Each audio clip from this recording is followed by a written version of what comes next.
네,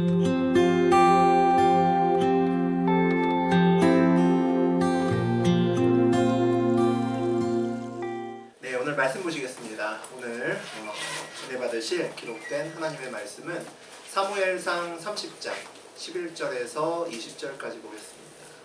구약성서 460페이지에 있습니다. 네, 우리 저하고 여러분이 한 절씩 교독하겠습니다. 제가 먼저 11절 공독합니다. 무리가 들에서 애굽 사람을 하나를 만나 그를 다윗에게로 데려다가 떡을 주어 먹게 하며 물을 마시게 하고 그에게 무화과 뭉치에서 뗀 덩이 하나와 건포도 2송이를 주었으니 그가 밤낮 사흘 동안 떡도 먹지 못하였고 물도 마시지 못하였음이니라. 그가 먹고 정신을 차리매 다윗이 그에게 이르되 너는 누구에게 속하였으며 어디에서 왔느냐 하니 그가 이르되 나는 애굽 소년이요 아말렉 사람의 종이더니 사흘 전에 병이 들매 주인이 나를 버렸나이다. 우리가 그렛 사람의 남방과 유다에 속한 지방 갈렙 남방을 침노하고 시글락을 불살랐나이다. 다윗이 그에게 이르되 내가 나를 그 군대로 인도하겠느냐 하니 그가 이르되 당신이 나를 죽이지도 아니하고 내 주인의 수중에 넘기지도 아니하겠다고 하나님의 이름으로 내게 맹세하소서. 그리하면 내가 당신을 그 군대로 인도하리이다 하니라. 그가 다윗을 인도하여 내려가니 그들이 온 땅에 편만하여 블레셋 사람들의 땅과 유다 땅에서 크게 약탈하였으므로 말미암아 먹고 마시며 춤추는지라. 다윗이 새벽부터 이튿날 저물 때까지 그들을 치매 낙타를 타고 도망한 소년 400명 외에는 피한 사람이 없었더라.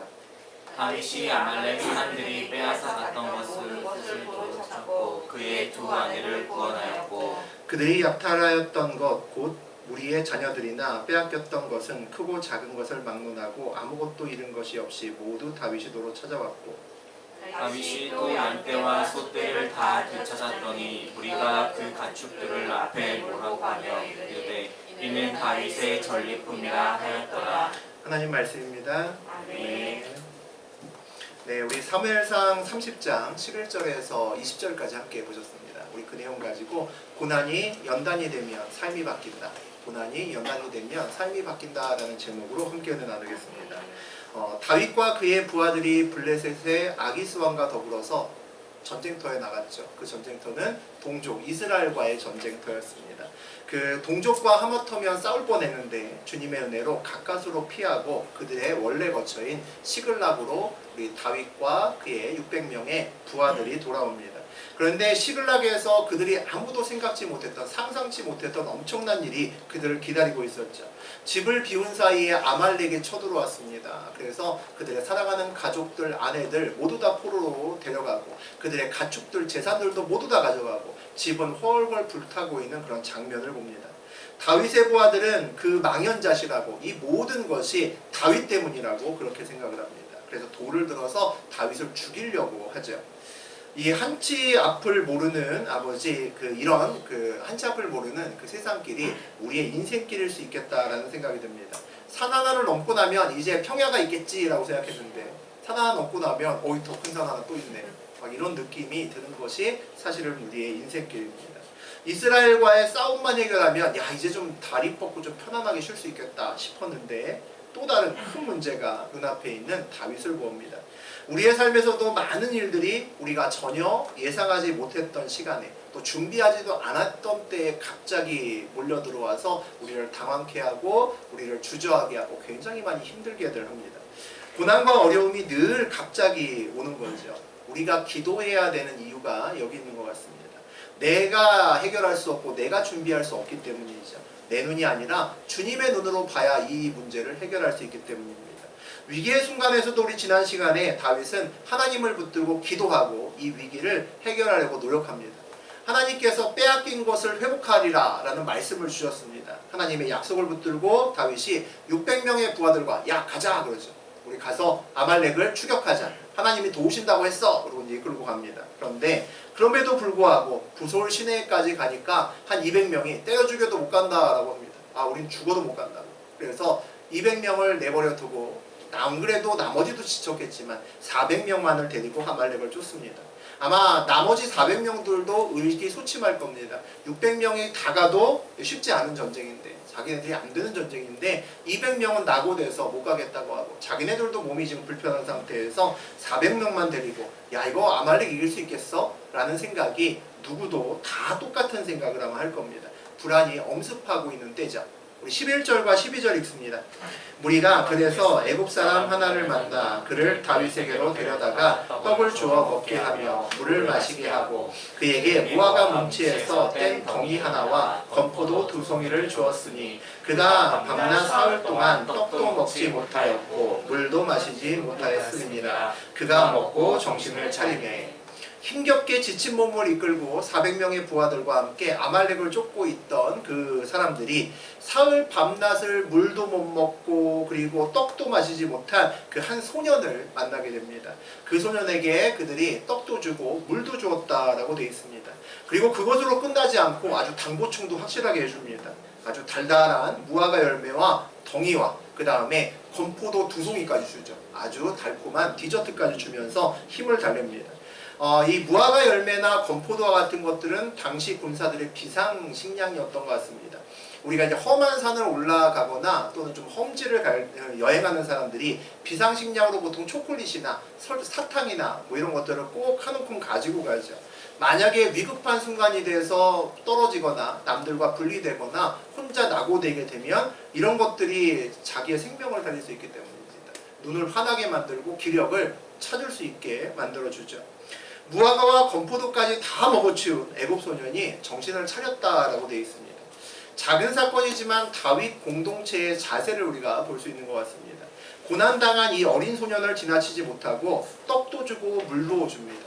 그래도 정신을 차리지 못하니까 무화과 덩이와 건포도 2송이도 더 먹이는 것을 볼 수 있죠.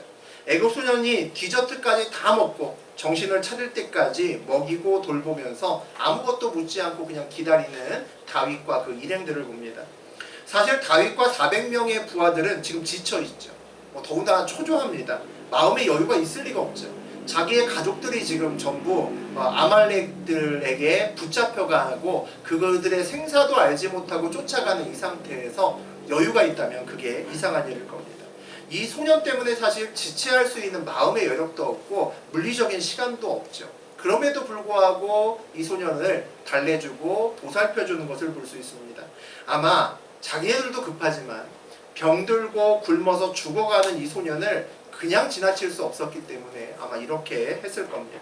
그리고 또 성경에 보면, 하나님 말씀에 보면 나그네와 병든 자, 어려운 사람, 과부들을 선대하는 것이 하나님의 또 명령이었기 때문이죠. 그런데 사실 누구나 다 알고 있는 겁니다. 이런 것들이 하나님이 원하시는 건 좀 다 아는데 사실 우리 삶에서 이런 거를 행하기는 좀 어렵습니다.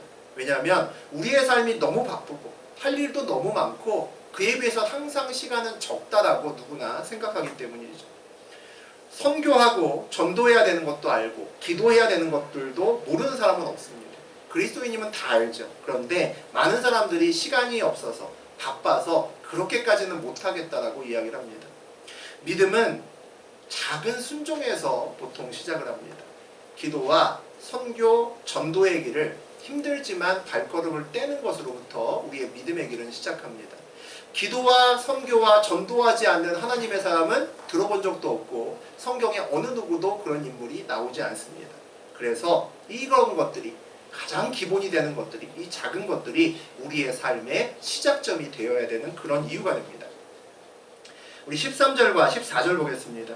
다윗이 그에게 이르되 너는 누구에게 속하였으며 어디에서 왔느냐 하니 그가 이르되 나는 애굽 소년이요 아말렉 사람의 종이더니 사흘 전에 병이 들매 주인이 나를 버렸나이다. 우리가 그렛 사람의 남방과 유다에 속한 지방과 갈렙 사람을 침노하고 시글락을 불살랐나이다.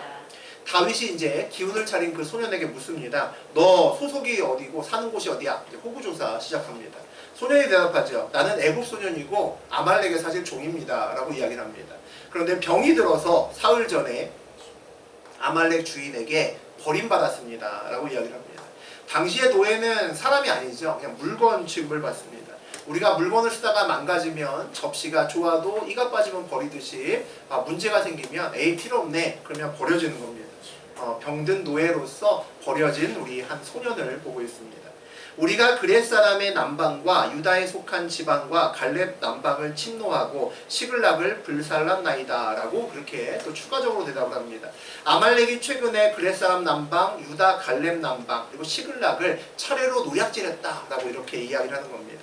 모두 이스라엘과 블레셋의 전쟁과 관련된 그런 지역들입니다. 아마도 아말렉은 블레셋과 이스라엘이 전쟁한다 라는 소식을 듣고 야 이게 약탈할 수 있는 절호의 기회다 라고 생각했던 것 같습니다. 그때가 그 지방에 성인 남자들은 모두 다 전쟁하러 떠났을 테니까 완전히 빈집인 거죠. 야 빈집 처리할 수 있는 기가 막힌 기회네 라고 생각했던 것 같습니다. 그래서 그들을 차례대로 약탈하면서 얻을 수 있는 것들을 다 얻고 있었던 거죠. 마지막에 시글락은 불살랐다라고 되어 있습니다. 시글락은 특히 강력하게 따로 해를 입혔다라는 거죠. 아마 다윗이 얼마 전에 아말렉을 공격하고 그들을 많이 죽였기 때문에 아말렉 사람들이 벼르고 있었던 것 같습니다. 기회만 있으면 내가 너네들 용서하지 않으리라 이를 갈고 있었던 거죠. 그런데 시글락의 다윗과 그의 부하들이 전쟁터로 갔다는 소문을 듣고 거기는 가만 놔두면 안 되겠다 해서 다른 곳보다 더 심하게 약탈하고 포로로 몽땅 다 잡아가고 집은 몽땅 다 불살랐다는 것을 볼 수 있습니다. 그런데 우리가 좀 의문이 드는 것이 왜 이 애국종이 자신이 시글락을 불태웠던 그런 사람이라고까지 이렇게 고백을 하는 걸까? 이 전쟁에 참여했던 그는 지금 자기 눈앞에 있는 사람이 다윗이고 또 시글락의 어떤 다윗 무리임을 분명히 알았을 겁니다. 여기서 말 잘못하면 완전히 죽는 거죠. 죽을 수밖에 없는데도 불구하고 이렇게 이야기를 합니다. 이 애국종 스스로 이 모든 전쟁에 자기가 관여했다라고 고백하는 것은 자기가 아말렉의 자세한 내부 사정과 계획이나 이런 것까지도 내가 알고 있다라고 얘기해 주는 겁니다. 그가 살기 위한 다른 방법을 선택했구나라는 것을 우리가 볼 수 있는 거죠. 우리 15절 같이 보겠습니다. 다윗이 그에게 이르되 내가 나를 그 군대로 인도하겠느냐 하니 그가 이르되 당신이 나를 죽이지도 아니하고 내 주인의 수중에 넘기지도 아니하겠다고 하나님의 이름으로 내게 맹세하소서. 그리하면 내가 당신을 그 군대로 인도하리라 하니라. 아말렉 군대의 종이다 라는 그 고백을 듣고 나서 아마 우리가 다윗이라면 귀가 번쩍 뜨였겠죠. 그래? 얘 잘 이용하면 그들이 어디 갔는지 알 수 있겠다 라고 생각했을 겁니다. 이렇게 적절한 타이밍에 이렇게 적절한 사람을 만나게 한 것은 아마 하나님의 뜻 아닐까라는 생각도 다윗이 아마 들었을 것 같습니다. 다윗은 지금 아말렉 군대를 쫓고 있지만 당시 아말렉 사람들은 팔레스틴 남부에서 넓은 지역에 그냥 흩어져 살았습니다. 다시 말하면 제대로 된 국가와 나라를 이루지 않고 살았다는 거죠. 그러니까 그들의 거주지가 불분명한 겁니다. 목축업을 하니까 여기 살고 저기 살고 왔다 갔다 하는 거죠. 빨리 포로로 끌려간 가족들을 하루라도 빨리 가서 찾아야 그들의 생명을 찾을 수 있잖아요. 근데 어디로 갔는지 사실 알지 못하는 겁니다. 이스라엘에 누가 잡아갔다 하게 되면 그곳으로 가면 되지만 이들이 어디 살고 있는지는 남방의 어느 곳 중에 하나라는 거죠. 그런데 뜻하지 않게 3일 전까지 그곳에 있었던 애굽의 종을 오늘 만났습니다. 그렇다면 애굽 종은 당연히 그들이 어디로 갔는지 아마 알 겁니다. 그리고 아말렉 군대는 적어도 여기서 3일 거리 안쪽에 있다는 말도 되는 거죠. 포로들과 전리품까지 가지고 가축들을 몰고 갔으니까 멀리 가지 못했을 겁니다. 장정들로 이루어진 다윗이 쫓아간다면 아마 하루 정도면 충분히 그들을 따라잡을 수 있는 그런 거리에 있다는 거죠. 아주 희소식이 아닐 수 없습니다. 다윗이 아말렉에게 나를 좀 인도해달라고 그 어린 종에게 부탁을 합니다. 애굽 사람이 뭐라고 얘기를 하냐면 자기를 죽이지 않고 아말렉 주인의 손에 넘기지 않고 자기의 생명을 보장해주면 내가 그대로 하겠다고 얘기를 합니다. 뭐라고 얘기를 하냐면 하나님의 이름으로 내게 맹세하소서라고 얘기를 합니다. 애굽의 종은 다윗에게 하나님의 이름으로 나에게 약속해줘야 된다고 얘기를 하는 거죠. 이 애굽의 종은 자기 앞에 있는 이 사람이 다윗이고 하나님을 믿는 사람이라는 것을 이미 알고 있다는 겁니다. 그러니까 하나님의 이름으로 맹세해줘라고 부탁을 하는 거죠. 다윗이 하나님의 이름으로 맹세한 일은 반드시 지킨다라는 것도 알고 있습니다. 그래서 이렇게 자기의 생명을 보장받고자 하나님의 이름으로 맹세해 주십시오라고 부탁하는 겁니다. 만약에 우리가 살면서 우리에게 어느 누가 와서 진짜요? 당신이 한 말을 하나님의 이름으로 약속해 줄 수 있겠냐라고 만약에 우리에게 묻는다면 이건 정말 기쁜 일이 아닐 수 없다라고 생각이 듭니다. 내가 누군가에게 하나님의 사람으로 각인됐구나라는 거죠. 그리고 우리의 인생길에서 하나님의 향기가 났다는 겁니다. 그래서 그 사람이 믿을 수 없는 어떤 나의 말을 이야기하면서 너 정말 그 하나님의 이름으로 맹세할 수 있어? 라고 묻는다는 거죠. 오늘 다윗이 그렇게 질문을 받고 있습니다. 우리 16절 같이 읽어보겠습니다. 그가 다윗을 인도하여 내려가니 그들이 온 땅에 편만하여 블레셋 사람들의 땅과 유다 땅에서 크게 약탈하였으므로 말미암아 먹고 마시며 춤추는지라. 애굽의 종이 다윗을 인도해서 아말렉의 진영으로 갑니다. 아마도 쉽게 따라잡았을 겁니다. 아마 하루 정도나 그 안쪽에 따라잡을 수도 있을 것 같습니다. 포로들과 전리품을 들고 가축들도 몰고 이동하는 아말렉보다 다윗 사람들이 훨씬 더 빨리 이동할 수 있었죠. 그리고 또 오늘 보니까 결정적으로 아말렉은 이미 승리의 기쁨에 노출돼서 이미 자리 펴고 잔치를 베풀고 있었습니다. 술잔치로 베풀면서 부어라 마셔라 이러고 있었다는 거죠. 블레셋 사람들이 땅과 유다 땅에서 크게 약탈하였으므로 말미암아 먹고 마시며 춤추는지라 라고 오늘 되어 있습니다. 승리의 기쁨으로 먹고 마시고 유흥을 즐기고 있다는 거죠. 아직 자기의 땅으로 돌아가지도 않았는데 이미 승리했습니다. 이미 기쁨으로 넘친다는 겁니다. 아니 빈집털이로 손쉽게 승리를 했어도 그렇지 어떻게 자기 땅으로 가기도 전에 이렇게 엉뚱한 곳에서 가다가 술잔치를 벌이고 있을까 그런 생각이 듭니다. 그들이 온 땅에 편만하여 라고 되어 있죠. 편만하여라는 것은 넓게 편다라는 겁니다. 전쟁에서는 진영을 만들 때 수비하기 좋도록 진영에 규칙성 있게 잘 놔둬야 됩니다. 그래야지 갑자기 적의 기습이 있거나 적의 공격이 있을 때 대비할 수 있기 때문이죠. 그런데 온 땅에 편만하게 천막을 쳤다는 것은 넓고 무질서하게 대충 폈다는 겁니다. 마치 우리가 어느 지역에 놀러 갔을 때 캠핑을 할 때 어디다 핍니까? 야 어디 경치 좋은 데 없나 봐. 그리고 좋은 데다가 자리를 잡고 거기에 텐트를 치죠. 그런 식으로 오늘 그런 분위기 속에서 텐트를 치고 놀고 있다는 겁니다. 완전히 군기가 빠진 거죠. 수비할 생각도 없고 적의 기습 뭐 이런 거 안중에도 없다는 겁니다. 아니 어떻게 전쟁 중에 이럴 수 있을까? 이렇게 술 파티하고 경계 근무도 서지 않고 그냥 놀러 온 것처럼 부여라 마셔라 이렇게 할 수 있을까 싶습니다. 그런데 조금만 더 우리가 상황을 살펴보면 이해할 수 있습니다. 이들은 이번에 이스라엘과 블레셋의 전쟁에 관련된 곳들만 골라서 털고 다닙니다. 그리고 그 전쟁은 아직 한참 진행 중인 거죠. 이스라엘과 블레셋은 싸우고 있습니다. 큰 전쟁 중에 아말렉과 같은 도적대들이 여기저기 치고 다니는 것을 신경 쓰고 그들을 와서 토벌할 사람들은 아무도 없습니다. 아무도 없다는 거죠. 사실 그들을 쫓아올 리가 만무한 그런 상황입니다. 다윗도 전쟁 시작 전에 돌아오지 않았다면 아마 뒤쫓지 않았을 겁니다. 뒤쫓지 못했겠죠. 오히려 블레셋은 지금 다윗의 일행이 그들을 쫓아온 것이 정말 이해되지 않고 이상한 현실입니다. 우리 17절 같이 보겠습니다. 다윗이 새벽부터 이튿날 저물 때까지 그들을 치매 낙타를 타고 도망한 소년 400명 외에는 피한 사람이 없었더라. 유대인의 하루는 해가 지면 날짜가 바뀝니다. 해가 지면 날짜가 바뀌어서 다음 날로 넘어가는 그런 시간의 어떤 습관이 우리하고 좀 다릅니다. 우리는 해가 떠야 보통 하루가 시작된다라고 이야기를 하죠. 여기서 새벽 또는 전날 저녁부터 당일날 저녁까지 그러니까 하룻밤 사이에 일어난 일이라고 해석을 하시는 것이 좋을 것 같습니다. 다윗의 400명 군대가 치고 들어가서 놀라운 대승을 거둡니다. 아말렉 숫자가 몇 명인가는 정확히 기록되어 있지 않지만 시글락에서 다윗의 포로들 다윗에 살고 있던 시글락 포로들 아마 수천 명의 가족들을 데리고 갈 정도의 병력이 있었고 그리고 오늘 또 낙타를 타고 도망한 소년 400명이 있었다고 되어 있습니다. 이들은 아마도 이 군대의 여러 가지 물품들과 가축들과 이런 것들을 이렇게 보살피고 관리했던 사람들일 겁니다. 그러니까 400명 정도가 물품과 여러 가지 것들을 관리했다면 아마도 다윗의 400명보다는 비교할 수 없을 만큼 큰 아말렉 대군이 있었다라는 것을 우리가 알 수 있습니다. 그런데 오늘 전쟁에서 낙타를 타고 도망한 400명의 소년들 외에는 피한 사람이 아무도 없고 다 죽임을 당하였다라고 이야기를 합니다. 완전히 대승을 했다는 거죠. 400명에게 다 죽었다는 겁니다.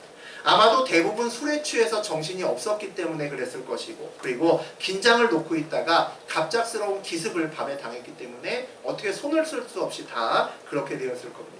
우리 18절, 19절 보겠습니다.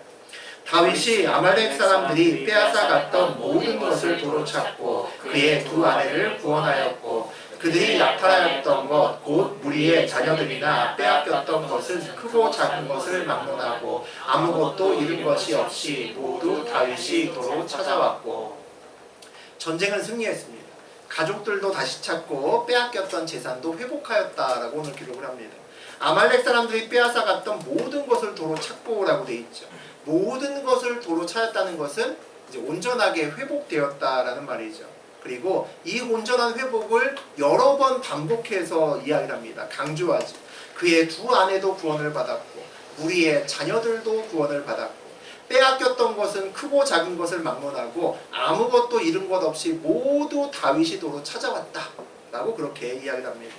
불과 며칠 전에 재산도 잃고 또 가족도 잃어서 모두 다 주저앉고 망연자실하고 그렇게 울부짖었던 그런 사람들이었습니다. 그런데 이 모든 것이 다윗의 책임이라고 또 내분까지 일어났었던 그런 상황이었죠. 그런데 오늘 이 모든 것이 완전히 회복되었다라고 기록합니다. 이제 큰 어려움이 지나가고 있습니다. 고난이 있고 연단이 있습니다. 우리 다 아는 단어죠. 고난은 괴롭고 어려운 것을, 그런 일을 당했을 때 우리가 고난당한다라고 이야기를 합니다. 연단도 괴롭고 힘든 일이 있기는 마찬가지입니다. 그런데 연단의 또 다른 뜻은 쇠를 불로 달구어서 두드려서 더 단단하게 하는 그런 것이다 라는 뜻을 갖고 있습니다. 같은 쇠인데 망치로 두드리는 연단을 거친 쇠는 전보다 훨씬 더 단단하고 강하게 된다. 예, 그런 말이죠. 고난은 방향성이 없지만 그래서 연단은 방향성이 있습니다. 고난은 목적이 없지만 연단은 목적이 있다는 거죠. 그래서 고난의 피해는 온전히 회복되지 않지만 연단의 피해는 온전하게 회복됩니다. 왜 그러냐면 연단은 괴로움과 어려움을 주는 것이 목적이 아니기 때문입니다. 그래서 반드시 연단이 지나가면 회복되게끔 되어 있습니다. 다윗이 당한 이 아말렉과의 싸움은 분명히 괴로움과 어려움이었습니다. 그런데 이 아말렉과의 전투는 고난이 아니라 연단이었음을 우리가 알 수 있습니다. 그래서 오늘 성경에서 보면 연단이 끝나고 난 다음에 계속 회복되었다, 다 회복되었다라는 말이 반복되어 있는 거죠. 아말렉 사람들이 빼앗아갔던 모든 것을 도로 찾고 그의 두 아내를 구원하였다라고 되어 있고, 빼앗겼던 것은 크고 작은 것을 막론하고 아무것도 잃은 것 없이 모두 다윗이 도로 찾아왔다라고 되어 있습니다. 아무런 손해 없이 다 찾아왔어, 원상 복귀됐어 라는 말을 계속 거듭해서 반복하고 있습니다. 다윗에게는 힘든 시간이었겠죠. 당연히 힘든 시간이었을 겁니다. 우리 가족도 잘못되면 어떡하나. 모두 다 한마음이었을 겁니다. 다윗에게 아말렉과의 전투의 시간은 하지만 다윗의 시선을 다시 하나님께로 돌리게 하는 그런 역할을 합니다. 잠시 하나님께 묻지 않고 스스로 결정하고 스스로 판단하고 스스로의 지혜에 의존해서 살던 다윗이 아말렉 사건을 통해서 다시 하나님을 바라보고 의지하고 기도하는 그런 모습을 우리가 지난 시간에 함께 나누었기 때문입니다. 이 사건을 통해서 다윗의 믿음이 재정비되고 올바로 방향을 찾는구나를 볼 수 있습니다. 우리 20절 같이 보겠습니다. 다윗이 또 양떼와 소떼를 다 되찾았더니 무리가 그 가축들을 앞에 몰고 가며 이르되 이는 다윗의 전리품이라 하였더라. 아말렉은 시글락만 노략질한 것이 아니라 우리 아까 앞에서 보면 팔레스틴 남쪽 지역을 전부 다 노략질하고 다녔습니다. 그러니까 그곳들에게서 뺏은 많은 그 전리품들을 갖고 있었다는 거죠.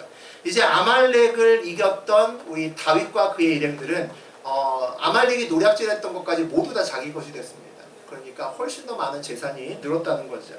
얼마 전에 다윗을 죽이려고 돌을 들었던 부하들이 이제 온전히 회복되고 오히려 더 많은 것들이 남는 그런 상황이 되니까 그 많은 가축들을 다윗 앞에서 몰고 가면서 노래를 부릅니다. 다윗의 전리품이다. 다 다윗 때문이야. 우리 대장 다윗 때문이네 라고 다윗을 칭송했다라는 겁니다. 며칠 사이에 완전히 다른 사람이 됐습니다. 180도 바뀌었다는 거죠. 오늘 다윗은 결국 온전히 회복하고 또 전쟁에서도 승리했습니다. 네, 우리가 그 과정에 대해서 조금 더 한번 살펴볼 필요가 있는 것 같습니다. 사실 다윗의 오늘 고난이었던 이 아말렉과의 전투에 있어서 전환점은 아말렉을 쫓다가 다 죽어가는 애굽 소년을 만나고 그를 살린 것으로부터 방향이 바뀌었습니다. 전환점이 이루어졌다는 거죠. 그런데 사실 이것이 가만 보면 우리 인생에서도 일어날 수는 있지만 참 쉽지 않아 보입니다. 예를 들어서 우리가 뭐 입사시험, 굉장히 중요한 입사시험을 보든지 아니면 뭐 굉장히 중요한 자격증 뭐 이런 시험을 보든지 아니면 뭐 수능시험이나 이런 걸 보러 가는 차에 인적이 드문 골목에서 할머니 한 분이 쓰러져 있다. 이걸 발견을 했습니다. 애초에 못 봤으면 상관이 없지만 이제 보였다라는 게 문제가 있는 거죠. 야, 이거 어떻게 할까?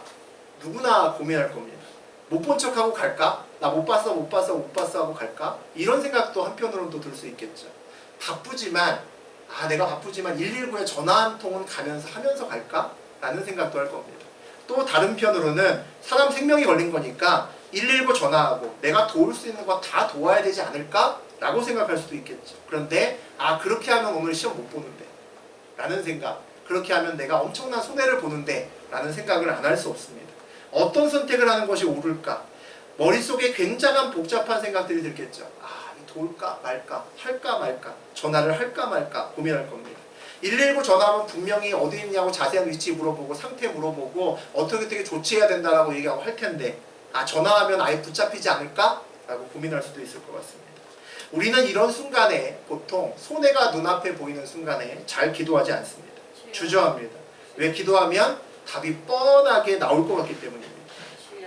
하나님의 뜻대로 사는 사람들은 세상의 눈으로 보면 어리숙한 사람들일 수 있습니다.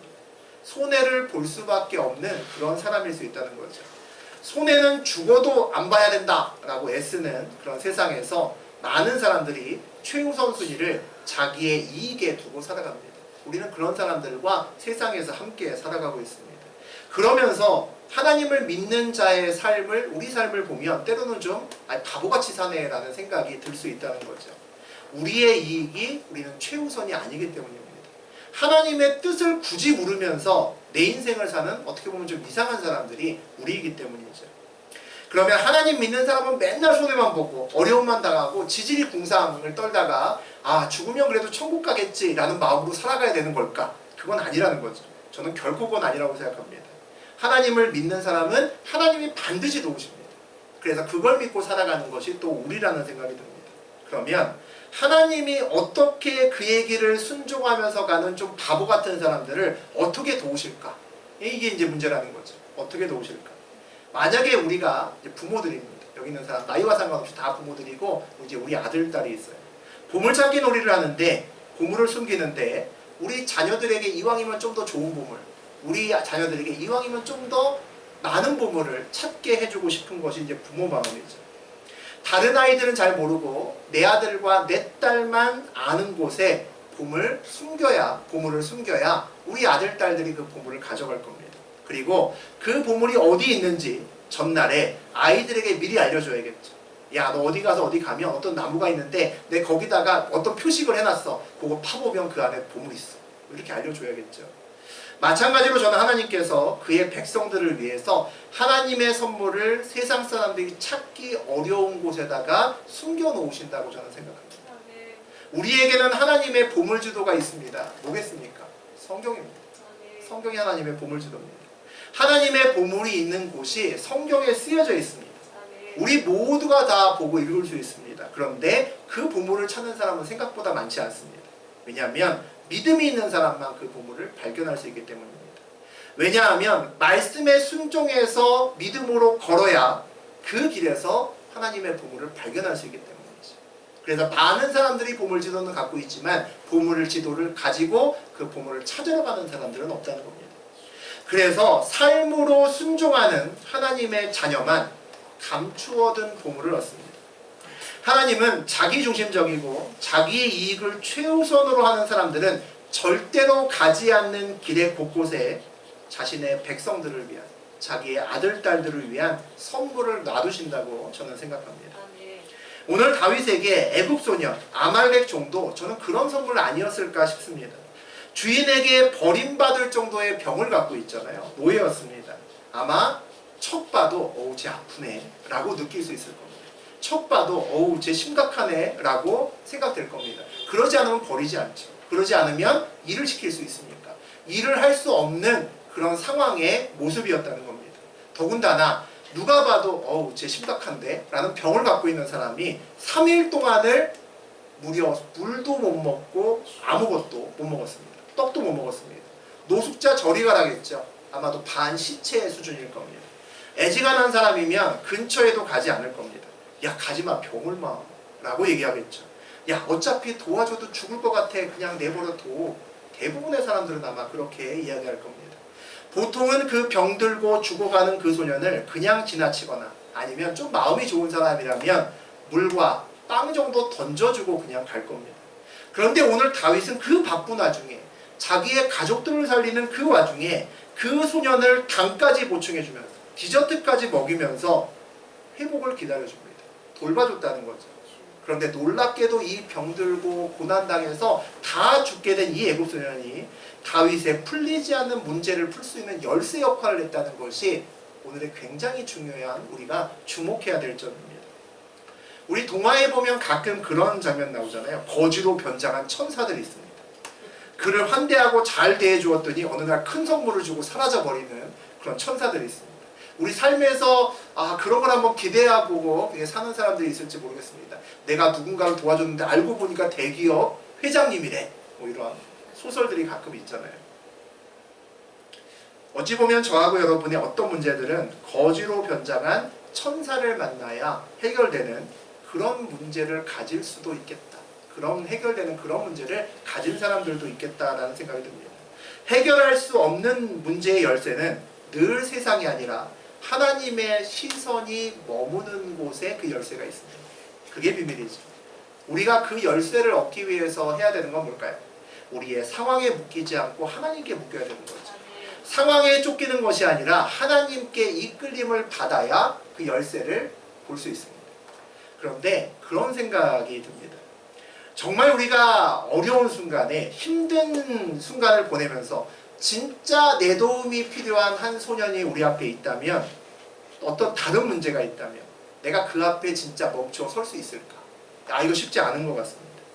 거기서 내가 내 지금 앞에 있는 고난과 내가 걱정되는 그 고난과 전혀 상관없는 곳에서 무의미하게 생각되는 그 시간을 다른 사람과 또는 다른 문제와 시간을 보낼 수 있을까라는 거죠. 여러분 오늘 다윗처럼 그럴 수 있을까 한번 물어보셨으면 좋겠습니다. 아마 대부분은 쉽지 않다라고 느껴질 것 같습니다. 그러면 어떻게 해야 그게 가능할까요? 내 어려움이, 내 앞에 있는 내가 풀지 못하는 그 큰 어려움이 고난이 아니라 연단이구나 라는 것을 깨달으면 우리도 그렇게 할 수 있습니다. 내가 지금 보내는 이 힘든 시간이 목적이 나를 괴롭히고 나를 어렵게 하는 것이 아니구나 라는 것을 알 때 우리는 다른 이 앞에 설 수 있습니다. 이 시간이 나를 더 단단하게 하는 것이 목적인 연단의 시간임을 내가 깨달을 때 우리는 힘든 시간 중에도 나를 필요로 하는 작은 아이 앞에도 설 수 있다는 거죠. 왜 그럴까요? 그것 또한 내 삶의 이 시간, 연단에 중요한 의미가 되기 때문입니다. 그래서 그 앞에 설 수 있다는 거죠. 여러분과 저의 힘든 시간, 어려운 시간이 고난의 시간이 아니라 연단의 시간이 되기를 주의 이름으로 축원드립니다. 그래야 어렵고 힘든 일이 있어도 인생길에서 마침표가 아니라 그 뒤에 그러나를 믿음으로 쓸 수 있습니다. 그러나 그 뒤에 은혜가 있구나를 확신할 수 있다는 거죠. 발견할 수 있다는 거죠. 힘들고 어려워서 고난 중에 헤매는 사람은 하나님의 길도 보통은 놓칩니다. 그리고 그 길에 있는 열쇠도 역시 찾지 못합니다. 고난 중에 있는 사람은 결코 도움이 필요한 작은 아이 앞에도 설 수 없기 때문이죠. 고난 중에 있다고 생각하는 사람의 최대 첫 번째 목적이 뭘까요? 이 어려움에서 벗어나는 겁니다. 그게 첫 번째 목적이죠. 연단 중에 있는 사람은 첫 번째 목적이 뭘까요? 내 믿음이 이 시간을 통해서 단단해지는 겁니다. 목적이 다릅니다. 첫 번째 목적이 서로 다르다는 거죠. 목적이 다르기 때문에 똑같은 어려움에 있는 것 같지만 고난의 시간을 겪는 사람과 연단의 시간을 겪는 사람은 삶의 자세가 다를 수밖에 없습니다. 그래서 연단받는 사람은 고난받는 사람이 서지 않는 곳에 설 수 있습니다. 그리고 그곳에서 시간을 보낼 수 있다는 거죠. 그래서 고난의 시간을 보내는 사람은 하나님의 선물을 찾지 못하지만 연단의 시간을 보내는 사람은 하나님의 선물을 발견합니다. 연단의 시간을 보내는 사람만이 그 시간 중에 때마다 허락하시는 하나님의 은혜와 쉼을 발견할 수 있다는 거죠.